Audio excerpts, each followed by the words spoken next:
নমস্কার বন্ধুরা, আজকে আমি বানাচ্ছি কাঁচা মাছ পেঁয়াজ দিয়ে। তো এর জন্য আমি রসুন থেতো করে নিয়েছিলাম, তাড়াতাড়ি করে নিলাম, দেখাতে পারলাম না। কড়াইতে তেল দিয়ে দিয়েছিলাম, রসুন দিলাম, পেঁয়াজ দিলাম আর মশলা সব দিয়ে দিলাম, সঙ্গে সঙ্গে দিয়ে দিয়েছিলাম সব। তো নাড়াচাড়া করে তারপরে এখনই মাছটাও দিয়ে দিব।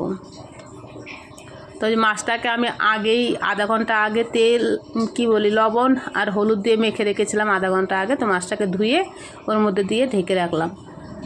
তো মাঝে মধ্যে আমি ঢেকে গ্যাসটা কমিয়ে রেখেছি আর মাঝে মধ্যে নেড়ে দেখছি যাতে নিচ থেকে না লেগে যায়। 5 মিনিট পর আমি টমেটোটা দিয়ে দিলাম। দেওয়ার পরে তারপরে ওইটাকে মাঝে মধ্যে নেড়ে নেড়ে দেখছিলাম আর গ্যাসটা খুব কম করে অন্য সব কাজ করছিলাম। কাজও হয়ে যায়, মাছটা আস্তে আস্তে হতে থাকে।